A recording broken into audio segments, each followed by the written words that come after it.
बोलो सदगुरु देव की जय। श्रद्धेय संत श्री महंत श्री निर्माण साहेब जी साधु सेवा संतनी पधरामनी संतना गुण एना उपर घणी बधा चर्चा करी।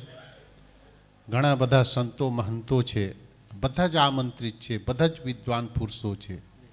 एटले दरेक साथे अमे न्याय करवा जेटला थई सके न्याय करवा मांगीए छे।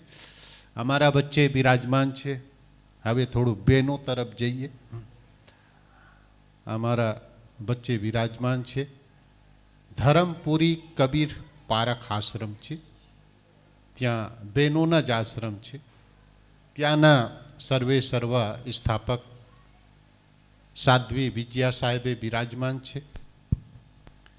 बहु सरस वक्ता है, ज्ञानी पुरुष है। जेटला कबीर गुरुदेवजीना पुस्तकों है गुजराती अनुवाद करेल है, बहु मेहनत कर्या छे। हमारा बच्चे विराजमान है। आपथी विनंती है कि आप पण आप न छे ने पेला कोट छे लंबाई ना छे लंबाई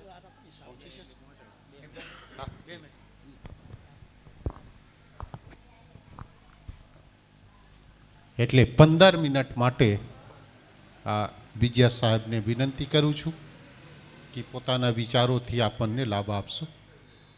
साध्वी विजया साहेब।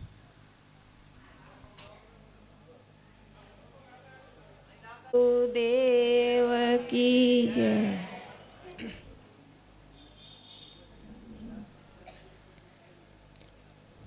परम पूज्य गुरुदेव जी, अर्चनी वंदनी संत समाज, धर्म प्रेमी भक्त सज्जनों, श्रद्धा मूर्ति माता बहनों, आज લીંબડી મુકામે ભક્તરાજ શ્રી ધરમસિંહ ભાઈ સંતોને બોલાવી સત્સંગનું આયોજન કર્યું। એમાં રાત્રે પણ સત્સંગ થયો અને અત્યારે સત્સંગની શરૂઆતમાં આપણે ભજન સાંભળ્યું। ઘણા સંતોના સાહેબના વિચાર ગુજરાતીમાં સાંભળ્યા। આપણને બધાને માનવ શરીર પ્રાપ્ત થયું છે।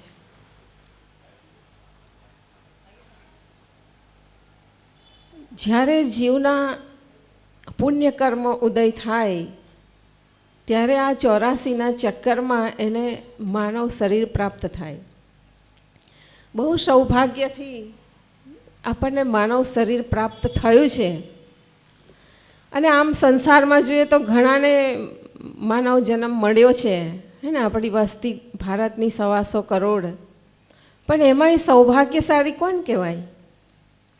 એના માટે સદગુરુ કબીર સાહેબે સાખીમાં કીધું છે, ગુરુ સેવા જન બંદગી સત્સંગત વૈરાગ એ ચારો જબ ही मिले पूर्ण होय बड़भाग। સૌભાગ્યશાળી તે વ્યક્તિ કહેવાય એ માનવ શરીર તો મળી ગયું। ઘણા બધાને મળતું હોય છે, પણ માનવ શરીર પ્રાપ્ત થયા પછી ગુરુ સેવા, જીવનમાં ગુરુ મળવા, એમની સેવા કરવી। બીજી વાત કે છે જન બંદગી, સમાજની સેવા। ત્રીજી વાત સાહેબ કે છે સત્સંગ, અને ચોથી વાત વૈરાગ્ય। જે મનુષ્યના જીવનમાં આ ચારો પ્રાપ્ત થાય અને એ પ્રમાણે પોતાનું જીવન જીવે તો આ માનવ જીવન સફળ થઈ શકે। તો પહેલી વાત સાહેબે કીધી ગુરુ સેવા। અને હમણાં જ આપણા મહંત સાહેબ સંભળાવતા હતા કે ગુરુ જીવનમાં કરવા કેટલા જરૂરી છે। કારણ કે ગુરુ વગર કદી જ્ઞાન પ્રાપ્ત થઈ શકતું નથી। એક નાનું બાળક હોય એને તમે બજારમાંથી પુસ્તક લાવીને આપી દેશો તો એ ભણી નહીં શકે। એને સ્કૂલમાં મોકલવું પડશે, કોઈ ગુરુ પાસે, કોઈ શિક્ષક પાસે, તો એ ક ખ ગ ABCD કે 1 2 3 એને જે ભૌતિક જ્ઞાન મેળવવાનું છે એના માટે પણ એને ગુરુની જરૂર પડે છે. પુસ્તકથી ભૌતિક જ્ઞાન પણ પ્રાપ્ત થઈ શકતું નથી.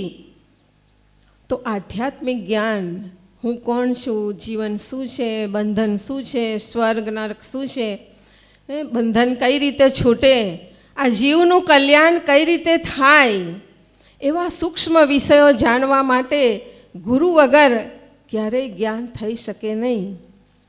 અને જોઈએ તો સંસારમાં ઘણા ગુરુઓ છે, ઘણા સંપ્રદાય છે, ઘણા ગ્રંથો છે, પણ સદગુરુ કબીર સાહેબનું જ્ઞાન મળવું એ તો મહાન સૌભાગ્યશાળી કહેવાય.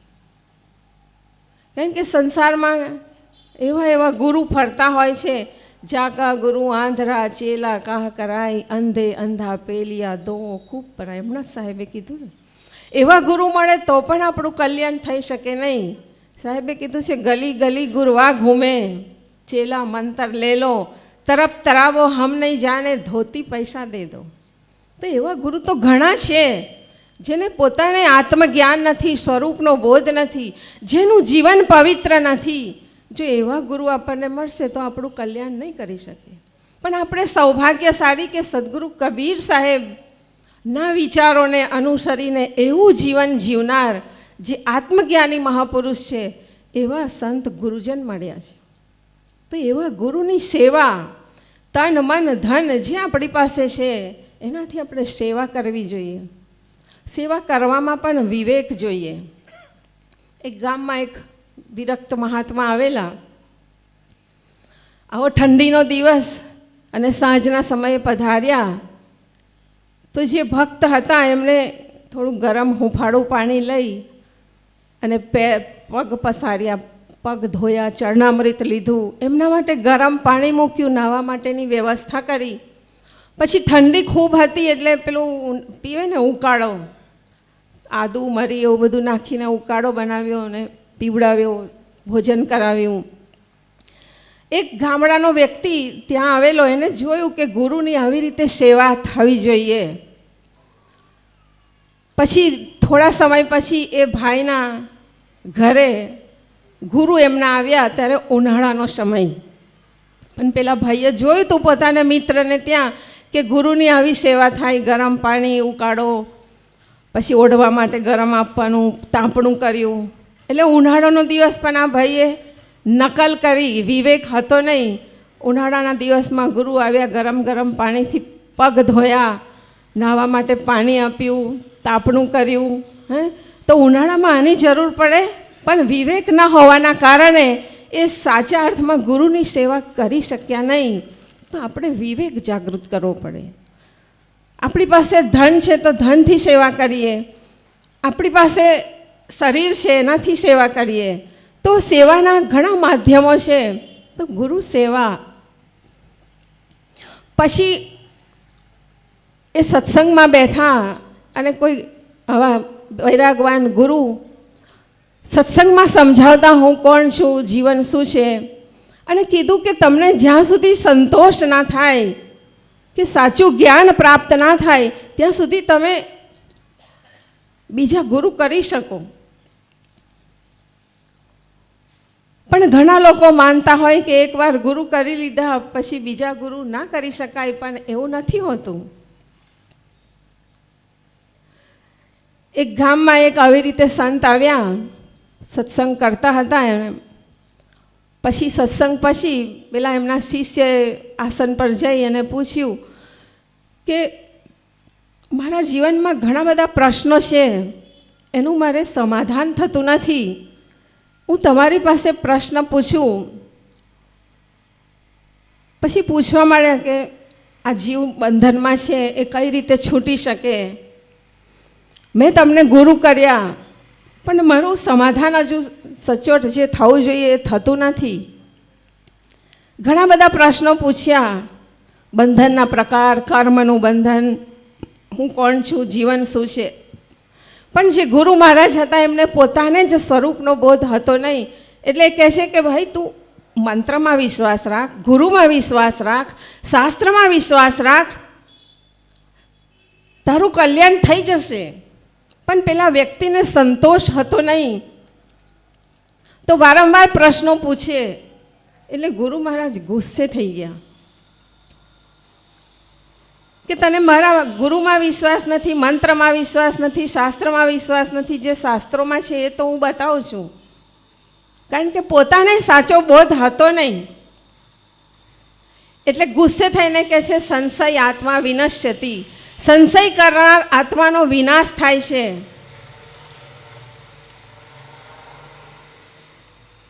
એટલે શિષ્ય કહે છે પણ મને સંદેહ છે તો હું પૂછું તો ખરો જ ને.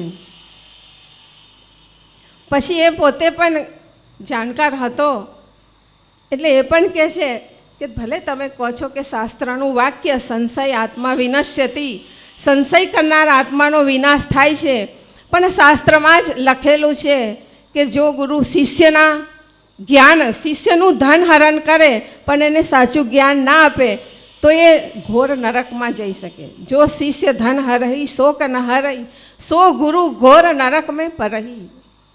જો એ સાચો બોધ ના આપી શકે તો એ ગુરુ પણ નરકમાં જાય. એટલે ગુરુ મહારાજ તો વધારે ગુસ્સે થઈ ગયા. પછી કહે છે કે લાવ મારી કંઠી, હું તને મારો શિષ્ય માનતો નથી, તું તારા રસ્તે હું મારા રસ્તે. આમ જ્યાં સુધી ગુરુ સાચું જ્ઞાન ના જ પ્રાપ્ત કરી શકે ત્યાં સુધી એ શિષ્યને કઈ રીતે આપી શકે. તો આપણે તો સૌભાગ્યશાળી કે એવા ગુરુ મળ્યા કે આપણને સ્વરૂપનો બોધ કરાયો. તો સાહેબે કીધું ગુરુ સેવા, ગુરુની સેવા પણ જે સાચા રહેની સંપન્ન આત્મબોધ જેમને પ્રાપ્ત કર્યો છે એવા ગુરુના શરણમાં, એવા ગુરુ પાસે રહેવાથી આપણનું કલ્યાણ થઈ શકે. નહીં તો આ જીવ ભટક્યા જ કરે. જાકો સદગુરુ ના મિલા વ્યાકુલ દહદિશ ધાય, આંખ ન સૂજે બાવરા ઘર જરે ઘૂર બુતાય. જેને સાચા ગુરુ નથી મળતા એ દસો દિશાઓમાં ભટક્યા જ કરે છે. અને આપણે જોઈએ છીએ કે સંસારમાં લોકો પરમાત્મા માટે, સુખ માટે, મોક્ષ માટે ક્યાં ક્યાં દોડે છે, પણ બહાર કશું જ મળવાનું નથી. સાહેબે કીધું છે દોડત દોડત દોડ્યા જ્યાં તક મન કી દોડ, દોડ થકા મન થીર ભયા વસ્તુ ઠોર કી. પરમાત્મા તો તારી અંદર છે, તારે બહાર શોધવાની જરૂર નથી. કસ્તુરી કુંડલ બસે મૃગ ઢૂંઢે બન માહી, ऐसे घट घट राम है दुनिया जानत नहीं. ઘટમાં બેઠેલા પરમાત્માને ઓળખાવનાર જો કોઈ હોય તો એ સંત ગુરુજન છે, જેમને સાચો બોધ પ્રાપ્ત થયો છે અને જેમનું જીવન સદ્ગુણ, સદાચાર, પવિત્ર રહેની નિર્મળ મન, એવા ગુરુ દ્વારા આપણું કલ્યાણ થઈ શકે. બીજી વાત સાહેબ કહે છે જનબંદગી, સમાજની કલ્યાણમાં આપણું યોગદાન. જેવી રીતે હમણાં સત્સંગનું આયોજન થયું કે જે પોતે પણ સત્સંગનો લાભ લઈ શકે અને અનેક લોકોને સત્સંગનો લાભ અપાવી શકે એવું પુણ્ય કાર્ય. કોઈ હોસ્પિટલ બનતી હોય એમાં આપણો સહયોગ આપીએ, તનથી, મનથી, ધનથી. એવી જ રીતે કોઈ પણ જગ્યાએ સમાજની સેવા એ પણ આપણું એક કર્તવ્ય છે. ગૃહસ્થ જીવનમાં વ્યક્તિ પોતે ભૌતિક ઉપાર્જન કરે, પરિવારનું પાલન પોષણ કરે એ એનું કર્તવ્ય છે, પણ સાથે સાથે જીવનમાં આધ્યાત્મિક પૂંજી, ભક્તિનું ભાથું જે આપણી સાથે જવાનું છે એના માટે પણ આપણે પ્રયાસ કરવો જોઈએ. ધારો કે આપણી પાસે 50 લાખ રૂપિયા કોઈ પાસે હોય, બેંકમાં પડ્યા છે, એની એફડી કરેલી છે, અને જો શરીર છૂટી ગયું તો એ પૈસા ત્યાંના ત્યાં જ રહેશે, કંઈ સાથે જવાનું નથી. પણ કદાચ એ પૈસામાંથી 10-20 લાખ રૂપિયા આપણે ઉપાડી અને કોઈ સત્સંગનું આયોજન કર્યું, કોઈ હોસ્પિટલમાં દાન કર્યું, કોઈ વિદ્યાર્થીઓને ભણવા માટે એના પાછળ ખર્ચ કર્યો, કોઈ અપંગ છે એના પાછળ ખર્ચ કર્યો, તો જે પરમાર્થ માટે કે જ્યાં આપણો કોઈ સ્વાર્થ નથી એવી જગ્યાએ આપણે ધનનો ઉપયોગ કર્યો તો એ ધનના જે સંસ્કાર છે, જે ઉપયોગ કર્યો એના સંસ્કાર છે તે આપણી સાથે જશે. બાકી બેંકમાં રાખેલું બેલેન્સ તો ત્યાંનું ત્યાં જ રહેશે. એવી રીતે આપણી પાસે બુદ્ધિ છે, જ્ઞાન છે, વિદ્વતા છે, જે કંઈક છે એનો આપણે જેટલો સદુપયોગ કરીએ એના સંસ્કાર આપણી સાથે જાય. બાકી કહેવામાં આવ્યું છે ધનાનું ભૂમિ પશુવષ્ટ ગોષ્ઠે ભાર્યા ગૃહ દ્વારે જન સ્મશાને દેહશ્ચિતાયામ પરલોક માર્ગે ધર્માનું ગો ગચ્છતિ જીવ એક. આ ધર્મ પરમાર્થ જ સાથે જઈ શકે. ધન ભૂમિમાં રહેશે, પશુ ત્યાંના ત્યાં રહેશે, પશુઅષ્ટ ગોષ્ઠે ભાર્યા ગૃહ દ્વારે. પત્ની જેના માટે વ્યક્તિ પોતાનું જીવન આખું એની પાછળ ભોગોમાં ભોગવી નાખે છે. પત્ની સાથે પ્રેમનો વ્યવહાર, પરિવારમાં જે કંઈક સભ્યો છે એની સાથે પ્રેમનો વ્યવહાર, પણ ક્યાંય મોહ ના થાય. એ પત્ની પણ ગ્રહ દ્વાર સુધી જ જશે. જન સ્મશાને જે સંસારના લોકો વ્યવહારિક સંબંધ, લોકો માનતા હોય કે અમારે ત્યાં આજે સત્સંગ છે પણ ઘરમાં વેવાઈ આવી ગયા, મારાથી સત્સંગમાં નહીં જવાય, એમને સાચવવા પડે. તો એ વેવાઈને ક્યાં સુધી સાચવશો? એને પણ સાથે લઈ આવો સત્સંગમાં. એ સગા સંબંધી જેને સાચવીને તમારું પૂરું જીવન જતું રહે છે, સત્સંગ ભક્તિ સેવા નથી કરી શકતા, તો એ લોકો પણ સ્મશાન સુધી જ આવશે, એ કંઈ સાથે જવાવાળા નથી. દેહશ્ચિતાયામ, જે શરીર માટે આપણે 24 કલાકમાંથી કેટલો સમય આપીએ છીએ, એ દેહ પણ ચિતા સુધી જ જશે. ધર્મ સાથે તો પરમાર્થમાં શું જશે? ધર્મ, પરમાર્થ, સદ્ગુણ, સદાચાર, એને જે જીવનમાં સારા કર્મો કર્યા હશે એ જ આપણી સાથે જવાના છે. તો આપણને આજે આ માનવ શરીર પ્રાપ્ત થયું છે, સંત ગુરુજન પ્રાપ્ત મળી ગયા છે, સાચું જ્ઞાન પ્રાપ્ત થયું છે. તો સાહેબે કીધું ગુરુ સેવા જન બંદગી. ત્રીજી વાત છે સત્સંગ, સત્યનો સંગ. સત્ય શું છે? સત્ય આપણું સ્વરૂપ છે. આ શરીર સત્ય નથી, આ સંસાર સત્ય નથી, આ સત્ય અંદર બોલનારો ચેતન સત્ય છે. સત્સંગ દ્વારા એ સત્યને જાણવાનું. અને ચોથી વાત સાહેબે કીધી વૈરાગ્ય. વૈરાગ્ય એટલે ઘર છોડીને જતું રહેવું, એ વૈરાગ્ય નથી, પણ જ્યાં છે જ, જે પરિવારમાં, જે સમાજમાં છે ત્યાં રહી અને અનાસક્તિપૂર્વક જીવન જીવવું, એને વૈરાગ્ય કહેવાય. હે ને? પાણી હોય તો જ એમાં નાવડી ચાલી શકે, પણ જો નાવડીમાં છેદ હોય અને પાણી નાવડીમાં ભરાઈ જાય તો એ નાવડી ડૂબી જાય. એવી જ રીતે આપણે પણ આ સંસારમાં જ રહેવાનું છે, પણ સંસાર આપણામાં ના આવે એનું ધ્યાન રાખવાનું. અને એના માટે સદ્ગુરુ સંત જે રસ્તો બતાવે કે અનાસક્તિપૂર્વક તમારું કર્તવ્ય કરતા રહો, પણ ક્યાંય ફસાશો નહીં, ક્યાંય મોહ ના કરી લેશો, અનાસક્તિપૂર્વક જીવન જીવો, એ જ સાચો વૈરાગ્ય છે. તો આ રીતે સદગુરુ કબીર સાહેબ આ સાખીમાં આપણને 4 વાત બતાવી. ગુરુ સેવા, સંત ગુરુજનની સેવા, તન મન ધન જે કંઈક આપણી પાસે છે એનાથી સેવા કરીએ. જન બંદગી, સમાજનું કામ કરીએ. પરમાર્થ માટે બિના સ્વાર્થ વગર જે પણ કંઈક કામ આપણાથી થઈ શકે એ કરવું. અને ત્રીજી વાત સત્સંગ. જીવનમાં સત્સંગથી જ સાચો બોધ પ્રાપ્ત થશે અને આ જીવનું કલ્યાણ થઈ શકે. અને સત્સંગ દ્વારા કઈ રીતે જીવન જીવવું એ બતાવે. તો ચોથી વાત કે વૈરાગ્ય, અનાસક્તિપૂર્વક જીવન જીવવું, તો વ્યક્તિ આ જ જીવનમાં પોતાનું કલ્યાણ કરી શકે, બીજા જીવનની પણ આવશ્યકતા નથી. તો એવા સંત ગુરુજન મળ્યા, સાચો બોધ પ્રાપ્ત થયો, એ પ્રમાણે આપણે આપણું જીવન બનાવીએ તો ચોક્કસ જ આ માનવ જીવનને આપણે સફળ કરી શકીશું. બોલો સદગુરુ દેવ કી જય. માનવ